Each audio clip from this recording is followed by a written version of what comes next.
Hi, everybody. This is my last episode of Real McCoy Boy Chronicles. I told you in my episode that I just dropped, the third episode, the first girl I ever dated, the first and only girl I ever dated, ended up pregnant. Who's the daddy? I told you that I will not be doing Real McCoy Boy Chronicles, that I'll be setting it aside for the new year. Now, it may come back up in 2025 or even 2026, Lord willing, but I'm setting it aside to start giving you new content. But this subject matter is very serious. I take it seriously, and I'm the type of person that really loves love. I love relationships. I believe in relationships. And when I was growing up, I always wanted to be in a relationship. I would tell my friends I want to be in a relationship, and I was in relationship after relationship that always didn't work out.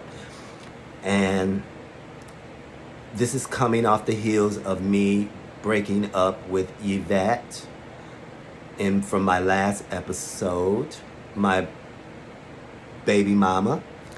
And I met AA. We're going to call the person AA. I met A during my last year of high school. They were a little bit older than me, than I was. They weren't in school anymore. They were a little bit past college age. Now, I used to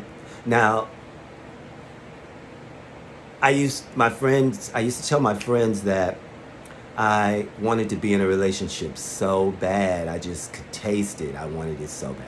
I just wanted love from someone aside from my family, which I am very grateful to have a family that loves me, but I also just wanted that so bad. So I just want you to get a full understanding of how bad I wanted to be loved and in a relationship. And I know that most people, that's what they want. Well, I met A, and it got real serious.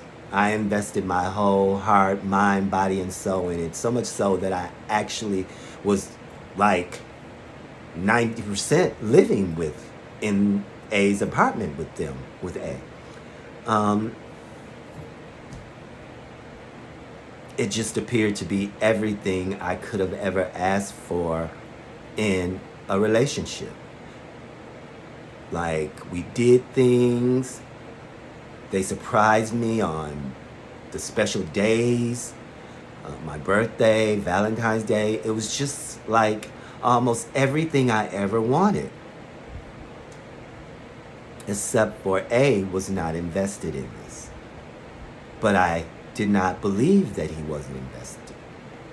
I did not believe A was not invested in it. Everything I saw, it looked like they gave their all to me, and I definitely gave my all to them. And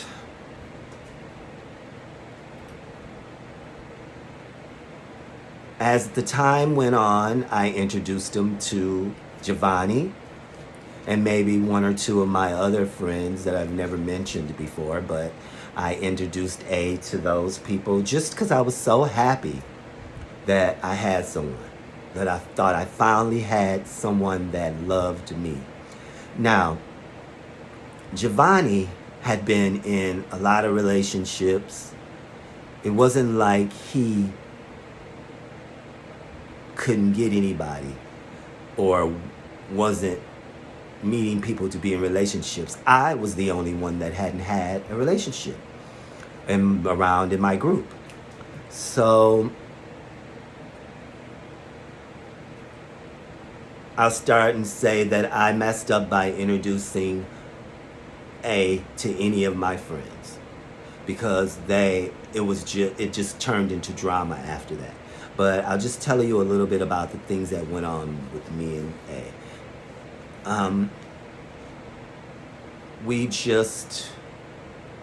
I don't know. I just thought that A was everything.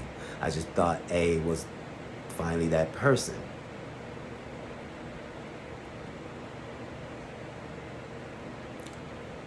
I started while I was at home and A was at work. While I was at, it wasn't my home, it was his, but was A's. But while I was there, people would call. A person called and told me. Eventually, we talked for a while, and I ended up. He told me that he knew of me. He knew that I sang Prince songs at talent shows. The guy on the phone told me that he knew of me, but he was calling for A. But as we got to know each other, he started telling me things about A that I did not want to hear. And I did not accept what he was telling me about A. But at the same time, he was calling for A. So it had to be true, because how did he get A's number? How come he knew so much about A, but he knew a lot about A? And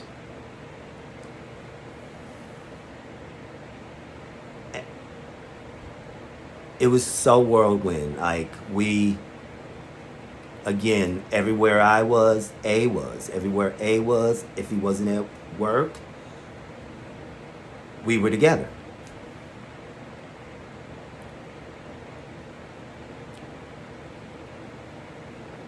But A was going out, having intercourse or being intimate, maybe not full intercourse, with other people. The guy on the phone was still said that they used to date, but they were still doing it. But like I told you, I didn't believe what the guy on the phone was saying. I didn't want to believe what the guy on the phone was saying. So I didn't accept it. I left it alone. One day, A and I went to the Copa in Flint. It was a club. They have a real famous Copa somewhere out of the state. I don't think it exists anymore, but it was really famous, Copacabana. But this was just called the Copa, and we happened to see one of my friends that I introduced to A, my Mexican friend, male Mexican friend, and I'm gonna call him Tori. Tori didn't have a way back home. So I asked A to take him home. But A told me, I'm going to take you home first, and I'm going to then drop off Tori. There's no reason for me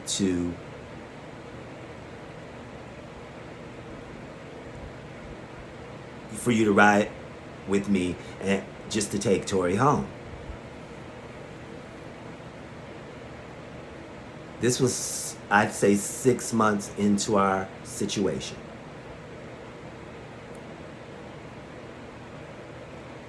Because after 6 months, it was over. I found that very strange that A wanted to take Tori home and put me out the car. Especially since I thought we were very close. I thought we were unstoppable. But that was me being stupid. Or maybe it was because of me giving up on my daughter, and I just deserved to be treated like that. I don't know. I really don't know what the reason was. I deserved to be in a situation that I was in. So I contest him taking Tori home before me. I did everything I could to make sure that he he would let me stay in the car, and he was like, no, you're going home. I'm taking you home to your house, and I'm dropping off Tori, and then I'm going home. Now, A lived really far out by the mall, by our mall. You know, all malls are far. And I didn't accept that. I got out the car, but I walked. There's a straight shot to where A lives, but you don't have to do any turning. It's just straight, and you can get there quicker. I walked all the way to A's house. Rung his doorbell, because I rung A's doorbell. He lived in an apartment. So I rung his doorbell. He would not let me in. He would not answer the phone.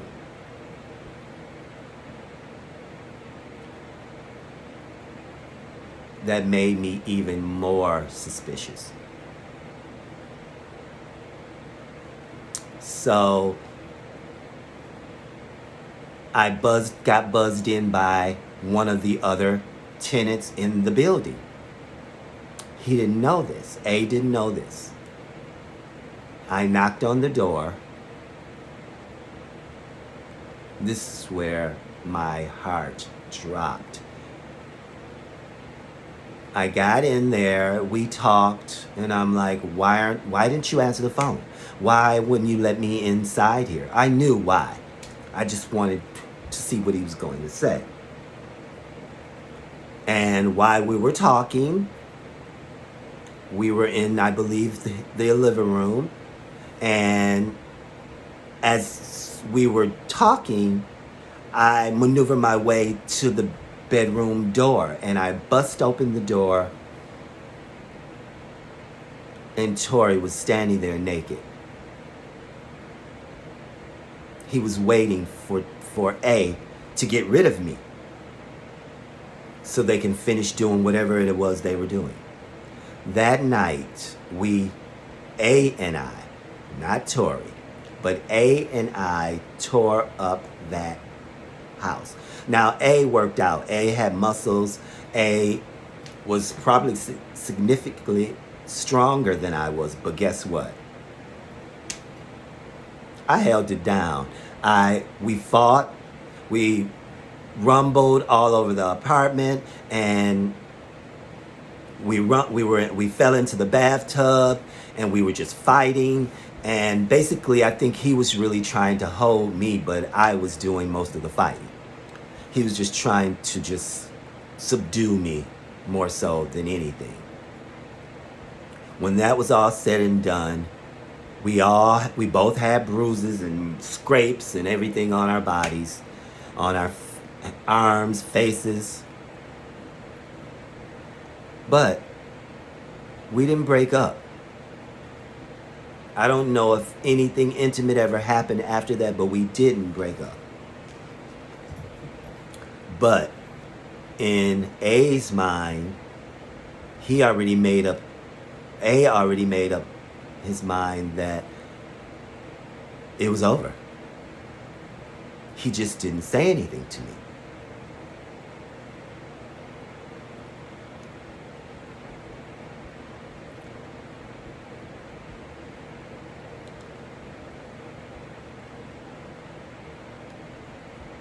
But he gave me every indication that we weren't together anymore. He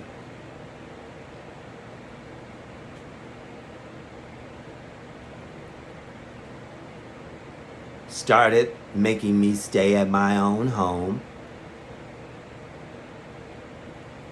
And I don't even know if he verbally broke up with me. I think he didn't, because I later talked to him after that. He just would never answer his phone anymore. He didn't want to talk to me anymore.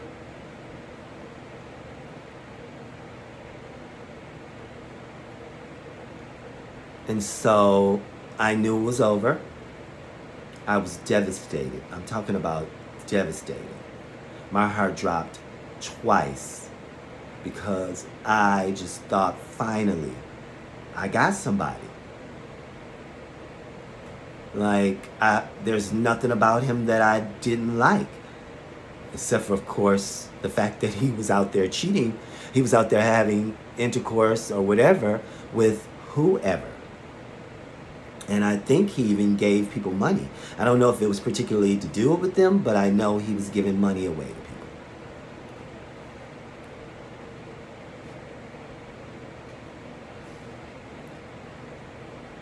I I was devastated. I couldn't stop crying. I I couldn't leave him alone. I wouldn't stop calling him. And I'm gonna just tell you a story about a movie that I saw, and I really believe that had an impact on why I did what I did. Because I always relate to that. Every time I think about this situation, because sometimes it comes up in my mind, I think about that movie. Well, this guy was married, and he had a guy on the side,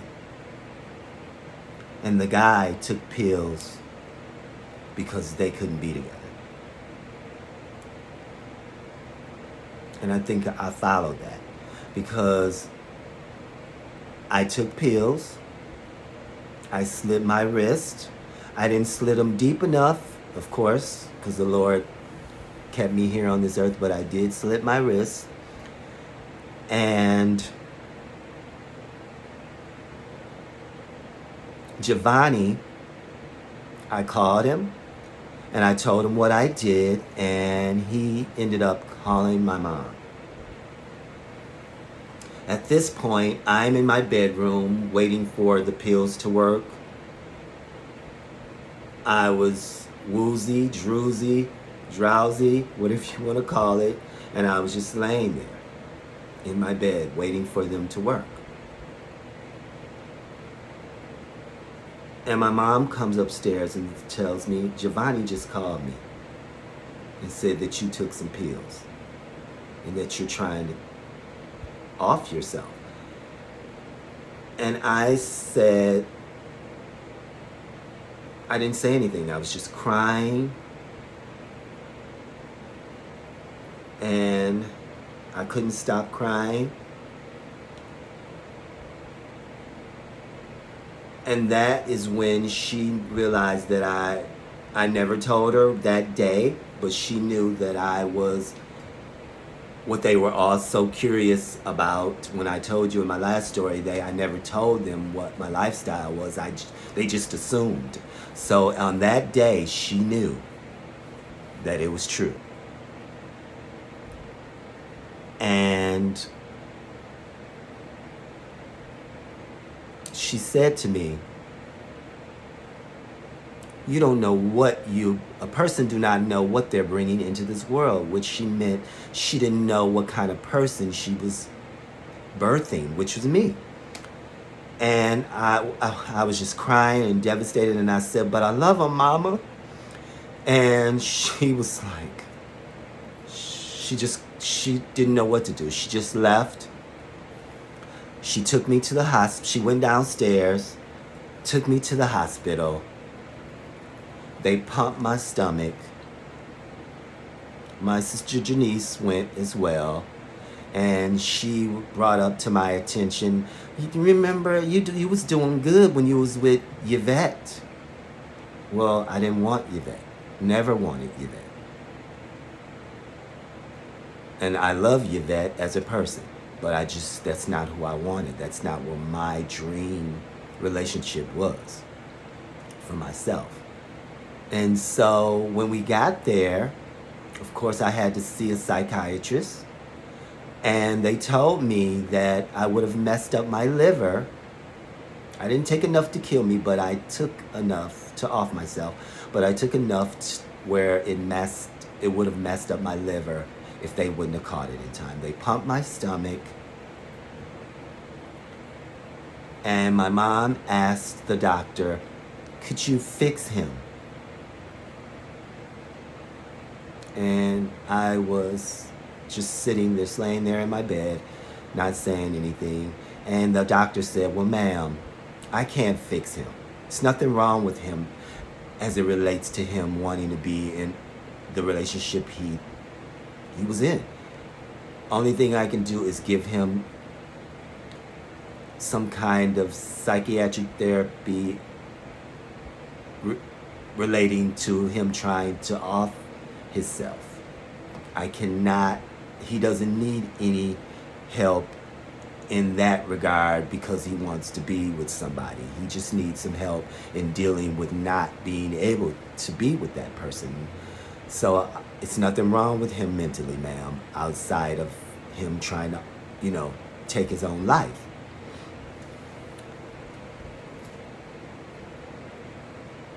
I finally made it home. We never spoke of this. No one ever spoke of it. I believe people in my people in Chicago, I believe they knew. I think because my mom, she's close with my sisters and her daughters, and she's going to share, what's going on in our life here in where we are. And one day, my brother, Carlos, my little brother, the baby of the family, he was on the phone talking to someone. So either Janice, it had to be Janice, told whoever that person was on the other end, now family member, Janice told their family member, because it had to be my neighbors, because in my first story, I got shot and didn't even know it. We all were cool with our neighbors, and they had sisters, my sister's age, and they had a brother, my age, but he also was cool with my little brother. I believe that's who was on the phone. If it wasn't, it was someone that my family knew, that my brother knew, and it had to be someone with a brother that was cool with my brother, because who my sisters hung out with, my brother didn't. Who I hung out with, my brother did. So he said, and I don't think he remembers this, and no one even said anything when he said this. He was on the phone and he just snickered and said, somebody just told, they're telling me that Timmy tried to off himself. They told me that Real McCoy boy tried to off himself. My mom looked at me. I looked at my mom. It was just total silence. He was snickering because he thought it was a joke. And no one ever said anything about it.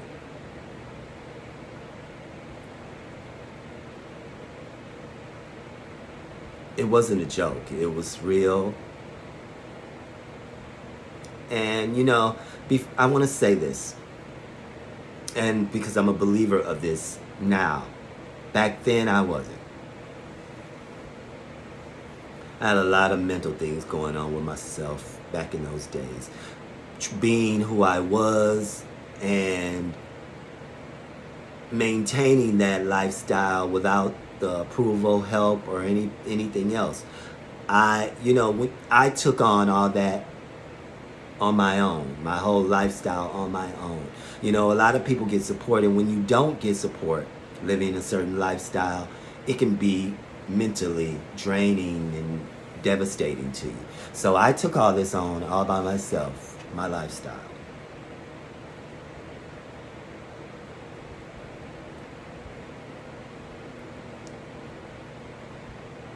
After everything simmered down concerning that, I'll say this. I had a friend, and he had tried to do this to himself several times. This is now in the more recent years, like in 2020, I think, or 2019 or 2018. And I said to him, because that was a testimony that I could give him.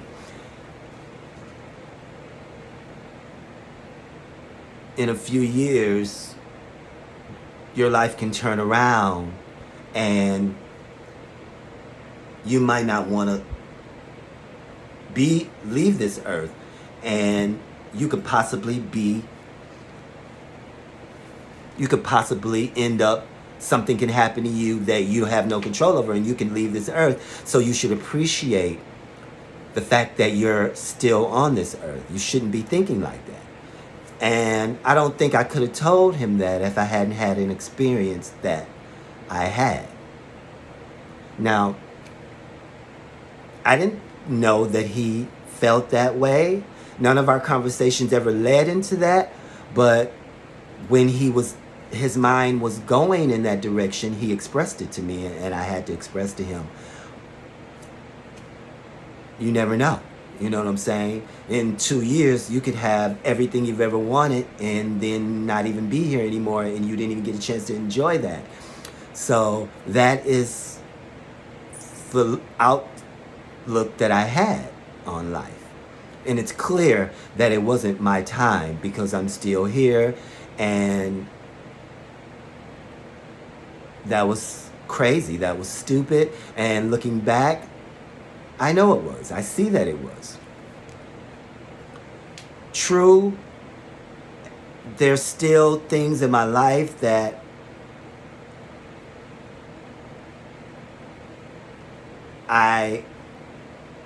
could be depressing going on in my life. Like, I haven't been in a relationship in a long time, and I probably sabotaged that by what I did.